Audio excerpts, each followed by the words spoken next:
Sa mga oras po ito, makakasama po natin si Direktor Teresito Bacolcol ulit, ang OIC ng PHIVOLCS dito po sa Pulso ng Bayan. Sir, magandang umaga po.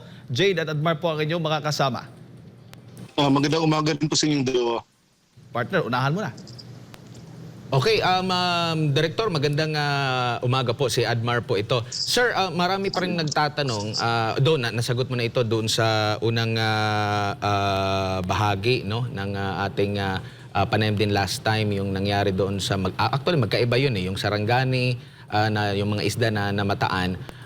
Pilit pa rin mga nagtatanong yung ating mga kababayan po na may kaugnayan ba sa lindol, kasi ngayon naman parang meron na namang nakita din ng mga isda rin dyan po sa bahagi ng Davao, no? Area ng mga ganito. Once and for all, sir, baka pwede natin maipaalala kasi baka alam mo na yung fake news na makarating sa ating mga kababayan po, Director. Okay, wala pong kinalaman yung mga napadpad na isda, yung mga napadpad na tamban sa Sarangani sa mga nangyaring paglindol sa Indonesia. In fact, yung lindol na yun, nangyari, yung 6.7 is nasa Indonesia.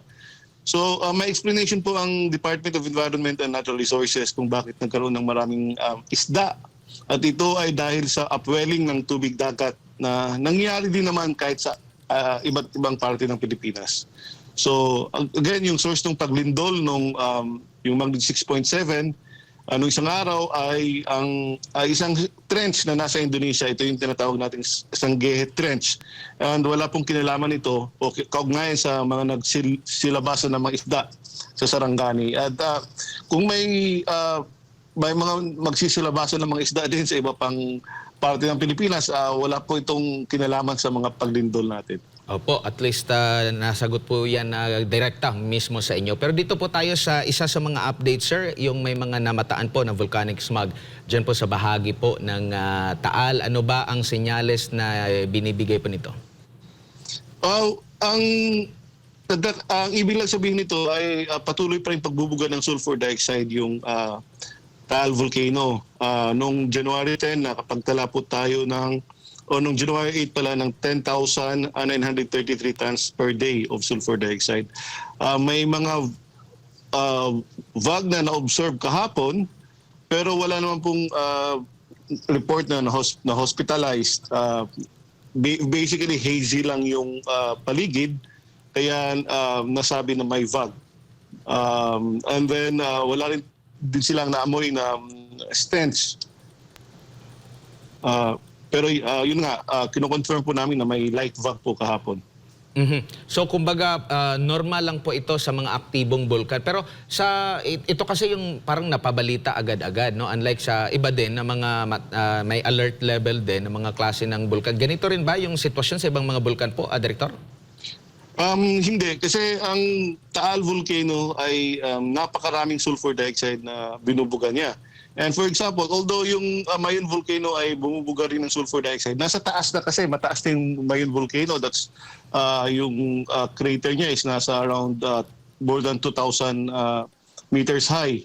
So, dito sa Taal Volcano, mababa siya. So kapag magbubuga siya ng sulfur dioxide, kapag aangat siya, marami pa ring makakaramdam sa paligid kasi nasa mababang lugar po yung Taal Volcano.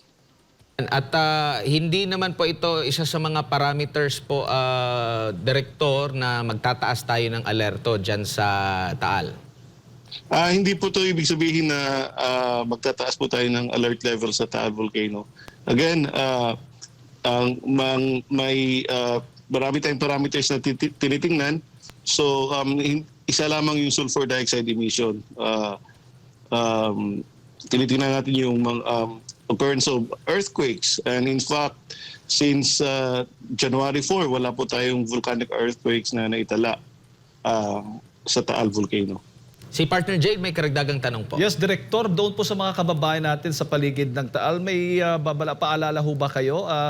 Lalo na yung sa kalidad ng hangin, dapat bang magsuot sila ng mga face mask? O ano ho ba yung mga dapat nilang tandaan?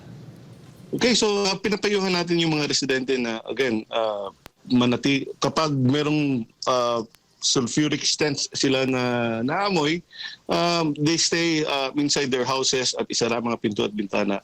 Kung hindi talaga may iwasan na lumabas, they protect themselves by wearing face mask N95 kung maaari. And kung makalanghap sila ng asopre, uminom ng maraming tubig para ma-dilute yung asopre.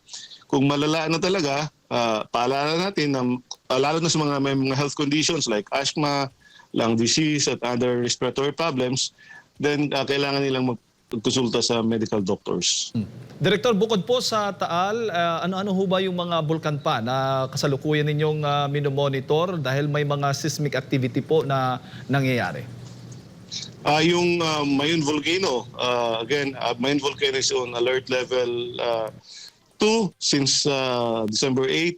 And within the past 24-hour period, wala tayong italang volcanic earthquakes katulad sa Taal. And in fact, wala tayong italang volcanic earthquakes sa Mayon Volcano since January 5. Yung Canlaon Volcano naman, Canlaon Volcano is on alert level 1 since March 11, 2020.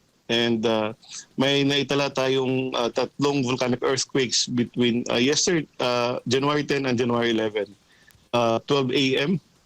And yung Bulusan Volcano, within the past 24-hour period, nakapagtala po tayo ng 9 volcanic earthquakes. And Bulusan Volcano is on alert level 1 since October 25, 2023. Siguro, Direktor, muli, huling mensahe po ninyo sa ating mga kababayan, lalo na't nakaabang din no? Sa mga lindol na, may kaugnayan ho ba ito sa mga lindol na nangyayari din ngayon sa mga aktibidad ng bulkan? Walang kinalaman yung activity ng mga bulkan natin sa mga tectonic earthquakes. So magkaiba po yun. Although may mga lindol yung mga bulkan natin, ang tinatawag ko natin yung mga volcanic earthquakes. Magkaiba po yung earthquakes na nanggaling po sa faults and trenches. So hindi po sila konektado. Yan.